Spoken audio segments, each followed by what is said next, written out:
To open doors to richness in our lives, we each may choose the best of what has been, the best of that which lives today, to fashion us a key.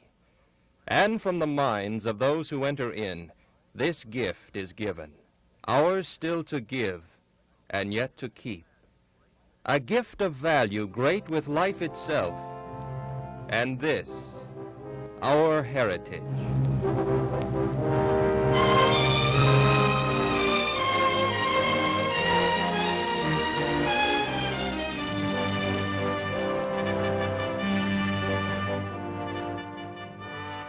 In this series of heritage programs, we are privileged to meet the distinguished architect, Mies van der Rohe, and his guest, George Danforth, chairman of the Department of Architecture at the Illinois Institute of Technology.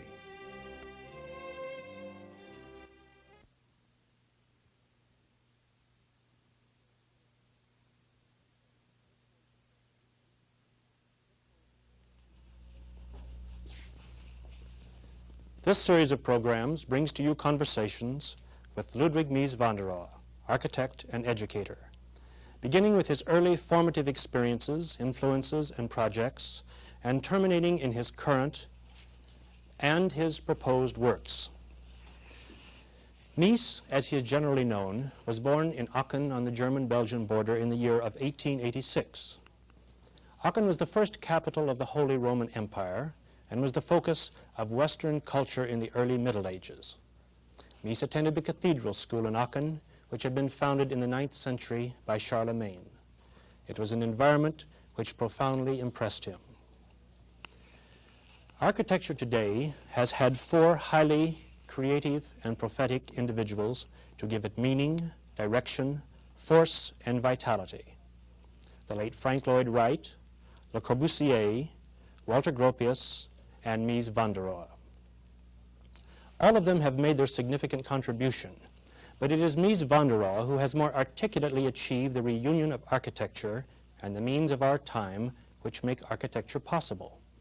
In fact, Mies undeniably has made it clear in his work that a new aesthetic is inevitable when a straightforward, ordered, and reasonable use of the structural means available is employed. And Mies is the first to say that without a collaborating spirit, an expression of any form has no importance, no stability, and no value. Today's program will treat the early years of Mies's life, ending at about the time of the First World War. Hello, Mies. George. Mies, the idea of a structural architecture has been a very important one to you. How did this idea develop in your mind? George, I think it was a very slow evolution of an idea. At the beginning, I liked structural architecture, but I was not conscious of its necessity. But later on, when we worked and worked and worked, it became quite clear to me that it is the most important evolution in architecture, because that will last. It is not a fashion. It is an objective. It is an objective direction. idea, you know. Well, your early experience was in the building trades, was it not? Yes, I worked when I left the school with 14 years old. I became an apprentice on the building. There we had to dig the hole in the ground, we had to make our own mortar, we had to have to carry the bricks around, 3-4 story high. And General tradesman, so to speak. we did other things Yes. too, you know. In the building, when the plaster came, we plastered with them, and when the carpenters came, we worked on doors and windows. So we had quite a good a broad experience. Well, there were no machines then, so this was really something of the hand, right? Yes. Nothing. Everything had to be done by hand. Well, your architectural impressions must have had a great founding in your going to school in the cathedral school in Aachen. Did they That not? certainly it had. You know, we had to go every morning to a mass in the chapel, in the octagon of Charlemagne. Beautiful I think we have a picture of that. building. This is the octagon, is it not? Yes, Yes. it's an immense power. And I liked it particularly, you could see the real stones they were built of. And later on they made a renovation of it, Of the octagon itself? of the octagon see. itself, as they thought it was at the beginning. Oh, in the time of Charlemagne. But I must say I liked it better without the renovation. The ornamentation, so to Yes, speak. Well, the whole complex of the cathedral was more than this. I've heard you speak that it was of Yes, different there periods are of time. some other parts. The main part here, that is the That's the octagon, original, is it? yes. And there is a huge high choir in high Gothic. Just beautiful. About the highest windows I any know of in a cathedral. Well, how did you And feel? then there were other chapels, other Gothic chapels, and Baroque chapels, and Renaissance chapels. And this whole thing was one group, You've spoken of it as having quite a unit. Yes, this is amazing. Uh, What qualities you think of different periods here that made this of one thing, even though it was built in different centuries? I don't know. I think if you do at any time an essential work and put it there, you know, it will be a real expression of this certain time. But all these things fit together like different churches in the city Yes. fit well together, you know. Cologne is a typical city of churches. In fact, it was once called the city of I churches. see. And they had Romanesque churches and the cathedral in Gothic, and early Romanesque and late Romanesque, and everything was a harmony. Well, as I said earlier, you have recognized that without a unifying spirit, there is no real validity and strength in any aesthetic Yes, form. I think you cannot have a unity of action if you have not a unity in spirit. Well, this then must be the clue to another remark that I've heard you say, that you found it very difficult in our time today to find the spiritual value, which might be a unifying one. Yes, I'm Is that quite sure true? about that. We are too much individualists, you know. And materialist, would you say? Individualists. Individualist. Yes. Would you say materialist too, to recognize spiritual values? Or That not so could much? be a unifying factor if everybody were that, you I know. see. As you have it in, let's say, in huge factories, or Surely. they all fit together, you know. Well, other things in Europe as you were a boy must have impressed you. I know that you've talked of Amiens. I think we have a picture of that. And then you took a very interesting trip as a very young man.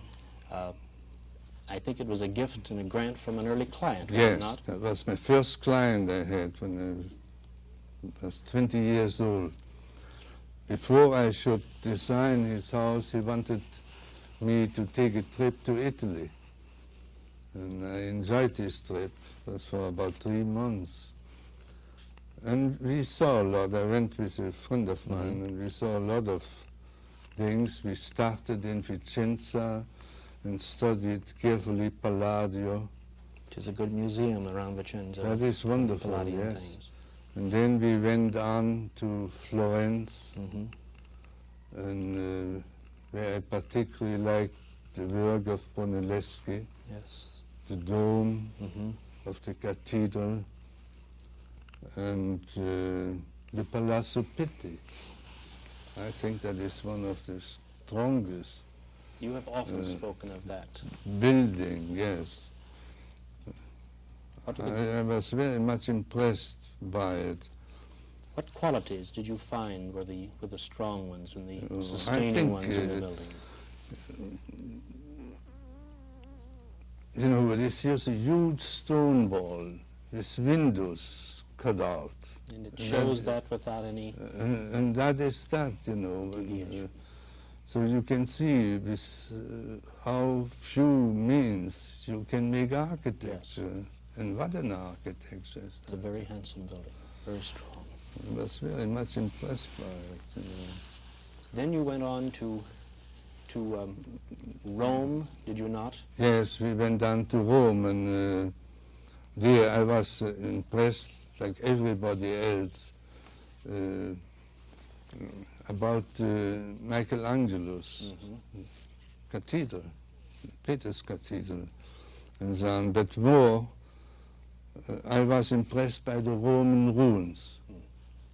You know, where nothing, no architecture was left. Just structure. Just structure. Yes. There's a great monumental. This is the Basilica of Constantine, I believe, is it not? Yes. In Rome. Yes. Mm. Then I like that particularly, you know. You found that same spirit and that same straightforwardness in a structural solution in the aqueducts, too. Yes. Here, there.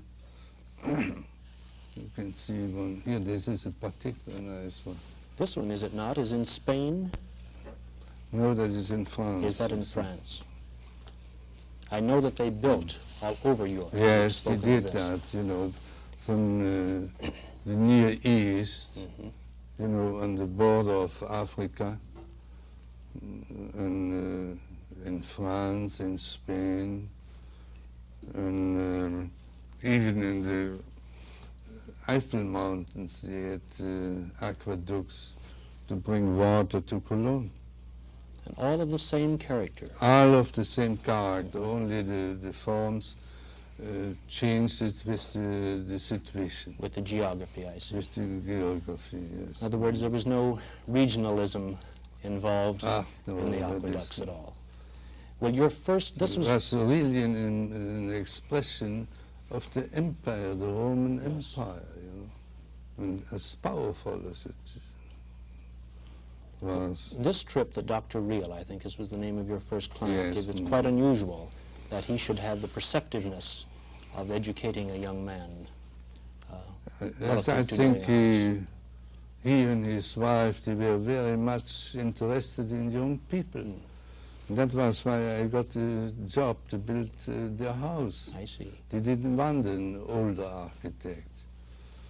And everything worked out very well, and we were good friends in the end, you know. You've spoken of Amiens. We have a picture of that, which I Well- always felt was a particularly good example of the Gothic in showing the structure. I think that is, This is the interior, yes, I yes. think that is a beautiful picture.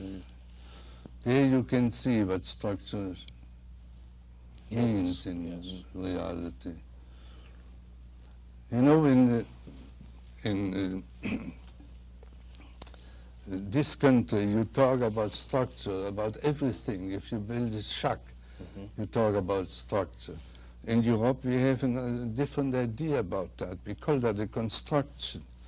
The structure has a meaning. It's the meaning of the construction.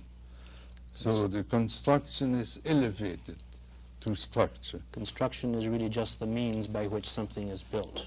Yes. Yes, the techniques, you might say. Well, then your earliest, It's a pity that we have not a yes, the picture outside of that from from the this side would show the structure This much more clearly. Most beautiful, yes. Very early in your life, you worked with Peter Behrens. Yes, as an architect. when I finished the real house, Mm-hmm. I heard that Behrens needed people. And he was the leading modern architect in Germany. Mm-hmm. So I thought it was a good idea to go there and learn something, you know. This was the first architect you had worked for, isn't that right? I worked with Bruno Paul, but he was mostly in furniture maker, I see. and interior. And later on he came and tried to make architecture too.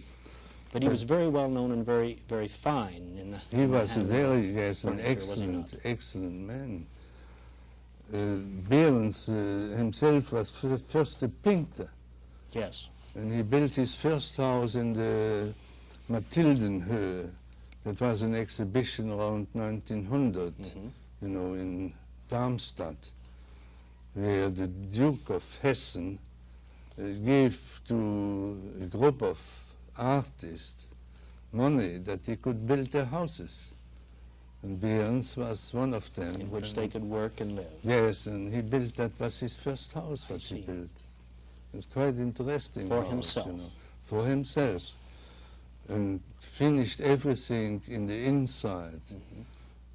You know, that was then about self-evident to do that. To the linen, the silver, the china, and often the costumes of the people who the were ladies Is that in so? the house, yes. Well, this idea carried through, as a matter of fact, when he was the architect for the, I think it was the electrical Yes, then company of Germany. Then he did nearly everything he had to do. You know, from the huge factories to lamps, street lamps, and advertising, printing. He did everything. Every for area them. of design. Yes. Mhm. It's rather interesting. You said that at one time when you were working with Behrens, you were on the embassy in Leningrad. Yes. And you were speaking that at this time there was some contradiction in Behrens' work. Was this typical of the time? I think that was typical of the time. You know, they found it natural to build factories in a modern way. Yes. But our representative buildings, they were still in the classicistic expression. And I think it must be very hard to break a tradition like that. I think that is a slow process too. See, look at his factories, you know. Yes. They are very powerful too, you know, these huge halls. This was done around 1909, I believe. That, yes, that time. 1909, yes. And here is one I like better because it is clearer in the structure. This is the one you worked on, is it Yes, not? particularly this part I Yes. like better. And done at about the same period. Done about, just when he finished the one, he started with the other. Well, without exception, were all architects in this time working within a kind of contradiction, not knowing quite what direction to go, but realizing that in such Certainly, buildings... yes, it was in no way clear. Mhm. You know, with one exception, Van der Velde, Henry van der Velde. Henry van der Yes. Velde, he never was a classicist at any time, but he invented his own forms and was very individualistic. He had a great talent, did he not? He very great talent and a great character. I think he was one of the most important people. Mhm. But I think his influence is not so great because he used this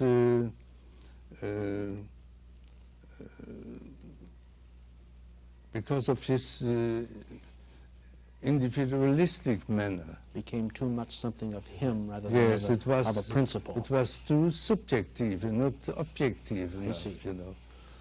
When you look at Behrens building a hall like that, it could be built today Mhm. and would be still good, you Yes. You could not say that from Van der Velde's work. Well, you had another important influence, as I guess Behrens did too, a number of you, in Schinkel's work. Is that not right? Schinkel, yes. Schinkel was the greatest classicist we had.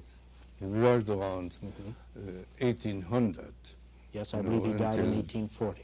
Yes, yes. And he built very important buildings in Berlin, so it was no accident that he had a great influence on all of us, you know.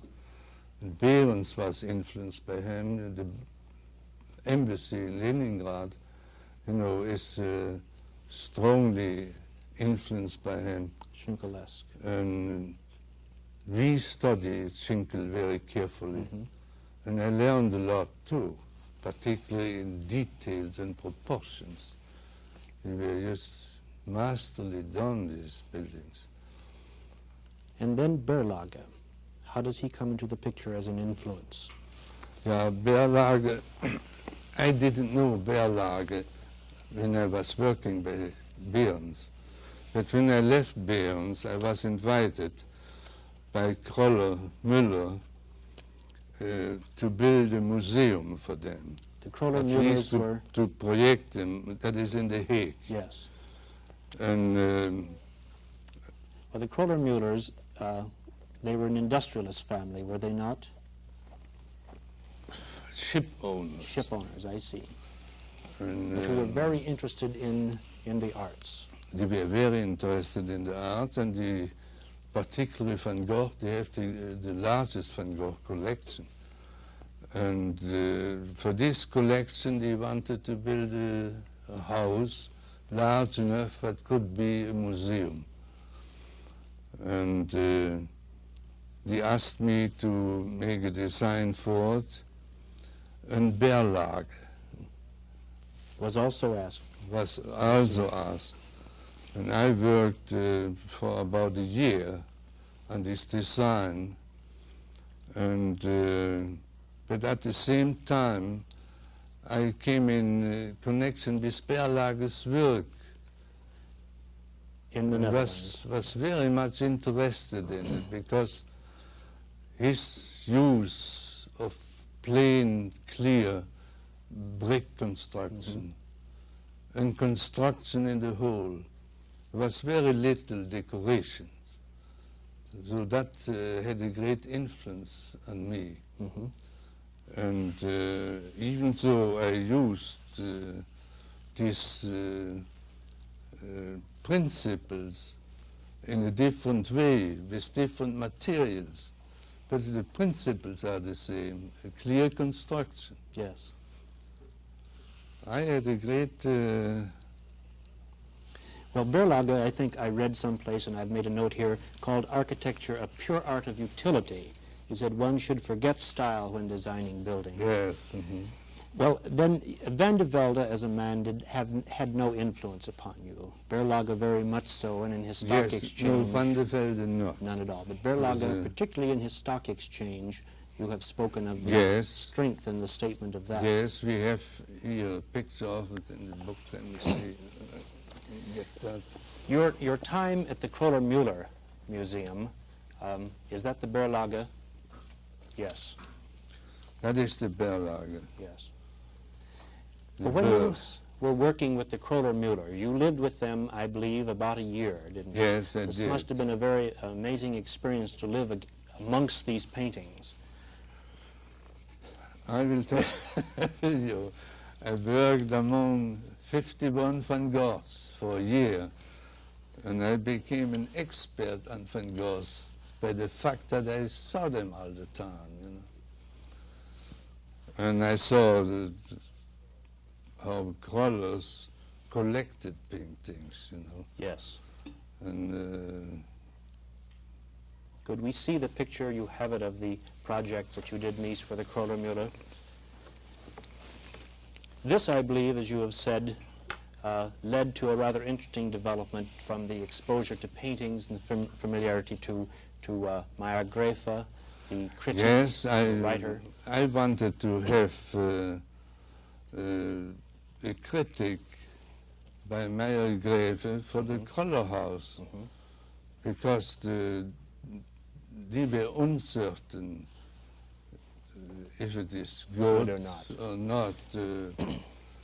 But I went to Paris and met Meyergrave, and he gave me a critic on it. And at this time, I learned Lehmbruck. You learned Lehmbruck's work and you met him. And I met him. Yes. And since then we became friends. And so I was early in the war, and he was in Germany again, in Berlin. I was a close friend of his. I see. Well, in recapitulating a bit, you have said that from Behrens, what you found most important and what you learned most clearly was a sense of great form. Is that yes, correct? that was the great form. And from Berlage, I learned, got the sense of construction. Yes. Mies, at this time, was there any influence felt upon you people in Europe by the work of Wright in America, Frank Lloyd Wright?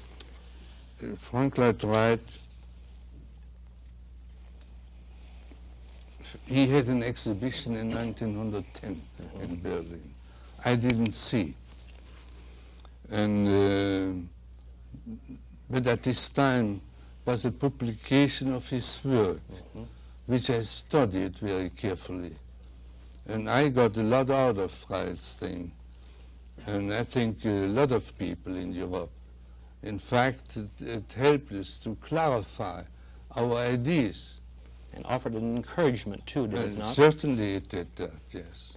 Well, at any time were you aware of the invention of the skeleton construction in the Chicago School of Architecture of Jenny, who invented the skeleton and used it in this way? I had no idea about it. First, I heard about the Chicago School was when Berlage came to America.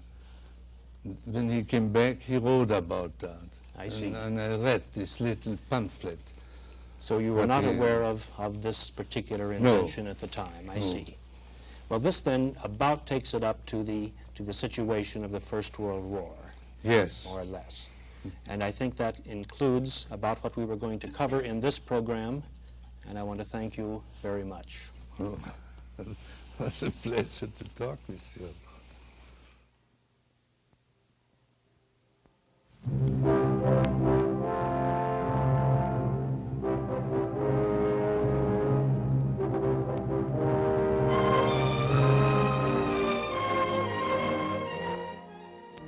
We have been visiting with the distinguished architect Mies van der Rohe and his guest George Danforth, chairman of the Department of Architecture at the Illinois Institute of Technology.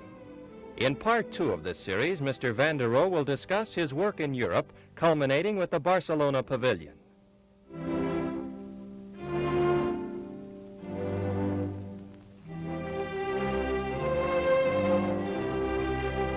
This program was produced in the studios of WTTW Chicago.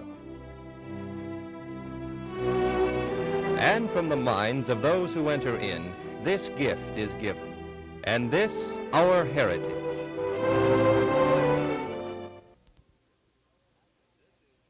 This is NET, National Educational Television.